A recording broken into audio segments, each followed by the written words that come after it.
Hello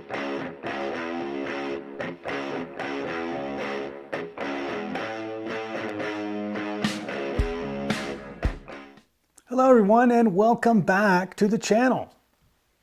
You know, it seems these days everyone is talking about CD players. How to make them better. Should I get the most expensive one? Which ones are the best? Why are people going back to CDs? Should I get Blu-ray? Should I get a regular CD player? Should I get a laser disc? Buy this one, not that one. Should I go cheap? Should I go expensive? You know, the topics are endless. There's lots and lots of videos out there covering the topic from top to bottom. But one thing is for sure, and that is CD players are selling, and they're selling in a big way.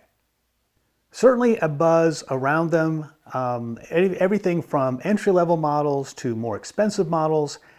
Not sure if it's people are rediscovering their media in their closets. I have never left it myself. And it seems like in the same way there was a bit of resurgence for records where people, got rid of their turntables for a period of time but kept their records. It seems like that's what's happening with CDs because there is a lot of enthusiasm and kind of got me to thinking about, where's the market and what's selling out there, at least in regard to high-end vintage players. I'm a vintage audio guy, so kind of, curious about what's selling for those vintage high-end models that were well made in the 90s. So thought I'd take a look at that, which is something I do periodically anyway, kind of take a little bit of a survey on what's selling out there and sort of the unique things. So we're going to take a look at some sales that have been happening over the past month or two on the high-end side of things and find out what's selling, what's hot. So let's kind of think about this for a moment of the scene here in the 1990s. So in 1996, consumers in the US bought more than 600 million CDs. By 2000, we had reached 900 plus million in sales of CDs. That's a lot of CDs. And so with that kind of enthusiasm, manufacturers responded with some seriously cool gear. There are units out there that are, by today's standards in particular, are thoroughly impressive. And so some of those units I'll cover here and in future episodes. So let's jump in and talk about a few of those. Kicking us off is the McIntosh ML7020. This is a Laserdisc and CD player. This was released in 1995 and it had an MSRP of around $3,200. Now, what's interesting about this is that this was actually based on the Pioneer CLD97. The main difference though, this has the classic McIntosh glass front panel and it has all the buttons, up front, not hidden, and it's got the cool, McIntosh front. Lots of connections on it to S-videos, to composite, Toslink, coax digital, and even 2 pairs of RCA outputs. Selling recently, I saw one of these sold for around $2,250. And although, by the way, I'm noticing the picture here. This is actually a picture from Sci-Fi Audio. And if you're not familiar with Sci-Fi Audio, they're out of New Jersey. And if you're ever looking for anything that's high-end or high quality, or those two things together, reach out to Sci-Fi because that's the only thing they deal in is high-end and high-quality gear. So if you're looking for something special, they may have it.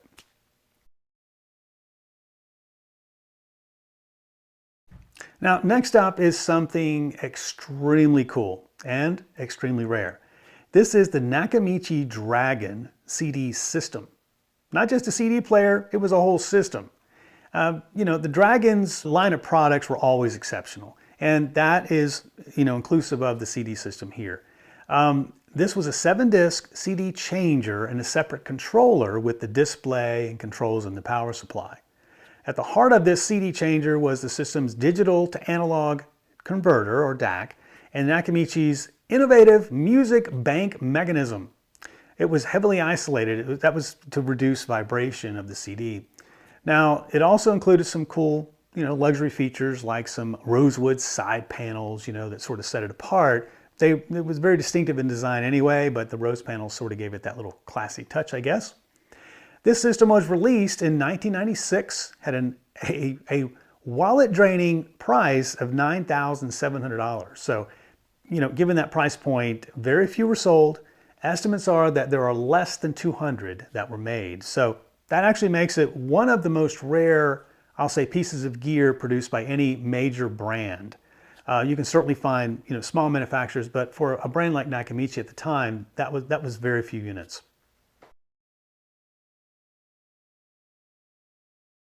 Next up is something extremely iconic, and that's from Bang & Olufsen. Now, they are pretty much synonymous with the word style. And if you're at Bang & Olufsen, you're one of the few companies that can brag that your products have actually been on display in the Museum of Modern Art. So the system I'm talking about, of course, is the Biosound 9000, a luxurious and very cool six-disc player that was very much the coveted status symbol of yuppies. If you're not familiar with the word yuppie, the young, urban, professional, upwardly mobile, that sort of term, I think it was coined in the 80s, but was still quite relevant in the 90s. Now, this was a company that boasted that even the changer mechanism could accelerate from 0 to 60 in less than 6 seconds. So talk about bragging rights. It was sleek, it was sexy, it was fast. What else could you have wanted in the age of the CD? It was pretty much the pinnacle, I think, of CD technology and status for the time frame. Now, the BO 9000 had a sleek rectangular shape that you could mount on a polished stand, or you could actually mount it on a wall, which certainly set it apart and did make it seem like a piece of art. It retailed for a price of around $4,000. Now, that was just for the player. Now, if you wanted a full system with remote, a stand, and speakers, then to get the whole system together, you were just under $8,000. Now, that equates to about $15,000 today. Probably a lot more, given by the end of this year, probably a lot more than that, given the way prices are going. Throughout the 90s, though, and into the 2000s, a lot of those CD players from the Japanese brands were, shiny or black, and the discs were hidden, but not so with the 9000. The 9000, has them in a row, they're on display. You are basically showcasing your taste in music, and it's right there to see, almost as if they're in their jewel cases, right? What was very cool about this unit that I have actually held it a couple of times, but it didn't occur to me until I confirmed this, but the orientation where you put the CD into the system is the orientation that it will always stop on after it stops playing, which means your CDs will always look like, in their best position for displaying the artwork on the CD. So for people looking at it, you're showcasing your CD collection. So what are these selling for today? Well, I've seen several examples. There are quite a number of them out there. Units and system I've seen sold recently are around 3,000 to 6,000. Of course, that depends on condition and what's included. And that might seem like quite a bit, but B&O has actually re-released this as a BO System 9000C. And if you want a new one, you can certainly get it. You can wheel up there to the B&O store and lay out a sum of $55,000, and you can take home a new one. So, maybe those vintage ones aren't so pricey after all. So there you have it. Just a little bit of a sneak peek into the world of vintage high-end CD players and what's been happening on the auction block of late. Pretty clear that, these machines are out there commanding a good price, that there's a good demand for cool high-end CD players, and I'm not sure that's going to go away anytime soon. Seems like there's a bit of a resurgence of pulling away from online and trying to get back to more physical media and systems, which, I think is a good thing for us in vintage audio. So let me know what you guys are experiencing. What are you guys, doing with your systems? Are you getting back into CDs in a heavy way, or even other physical media? What are you guys up to? What are you seeing your friends do? And what are you seeing online? Those kind of things.